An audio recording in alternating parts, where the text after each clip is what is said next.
ना चुप रहा बता मुँह में खिया दे हमारो के लगही सुतालिए अम्मा हमारो के लगही सुतालिए अम्मा बेटा राउती के रोजा करे तनी समझ हमारो मजबूरी जान नहीं था रोवल गावल इतना जरूरी जान सोना छोड़ के चली जाओ तनी समझ हमारो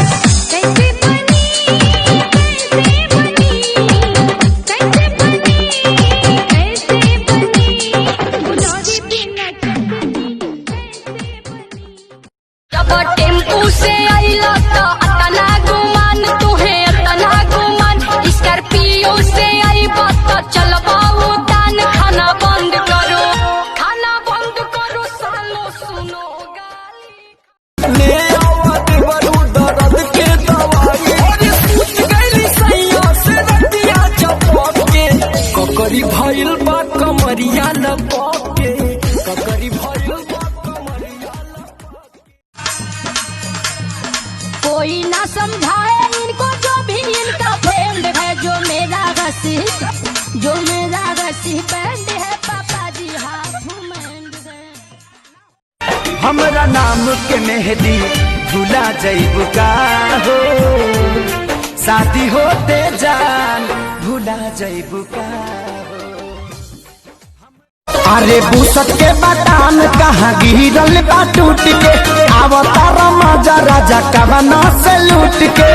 रोहे पायली की जुलिया हो रोहे पायली की जुलिया हो कौना सवा दिन के सोतल माटी कुलिया रोजे आयाज में अंतर मिजाज में धोइलो न दम दोनी को ये पवन कमना सा चढ़ल बा कि काहे तोहर मनवा बढ़ल बा काचे बजवानी सुनिए राजा जानी हमसे कुछ दिन दूर औरी रही ना मानब का ना हेबा हमरो कमर बच के रहा तू कुआर बड़ू धनिया अभी से लाना अंगड़ाई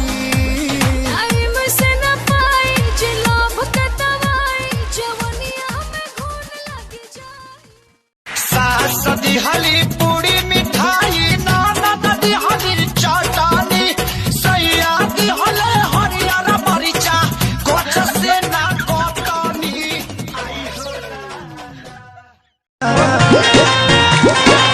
एजी अंगे अंगे देहिया फूटाता मकई के लावा जैसे फूटाता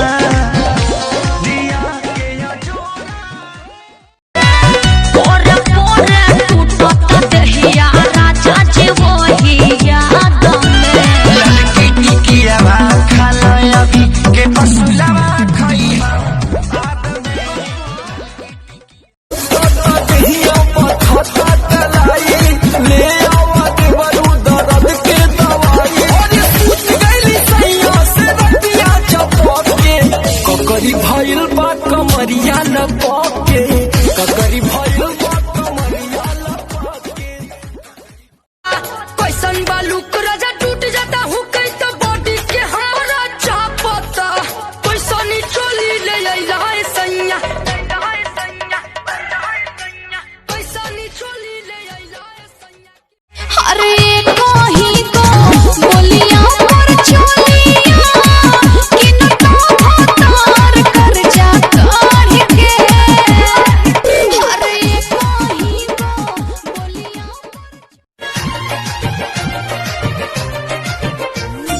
नांदे बाबू मोर लचका में कमर लटका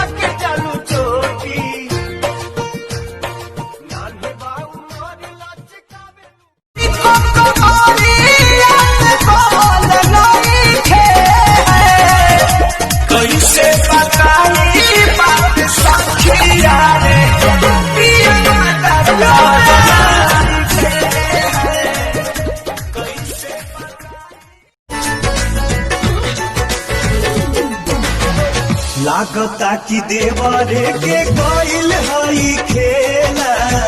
आ चोली चोरा के कोनो लड़की के देला। सोइया सोनावा कैसी करिया दिल्ली शहर से लइहा ए राजा सोनावा कैसी करिया नाम लिखल करे जबा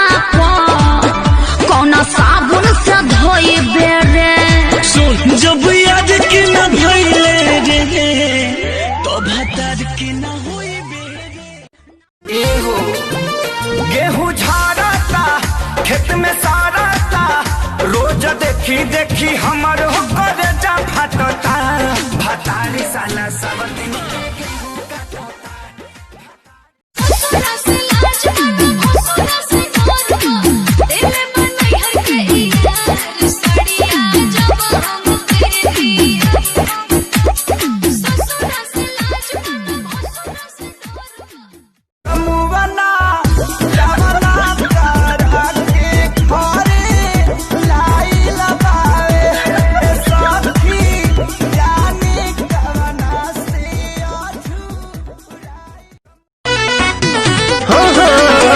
साझे से नाच देखे गइला बारात में भइल बड़ा हे हर अपन में हर छोड़ी रात में हमरा के तनी तो न मानेला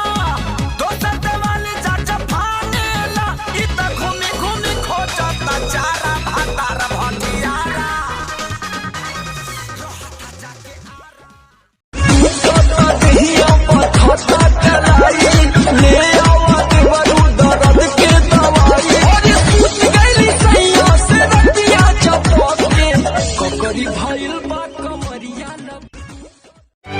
एकरा पलाई जदी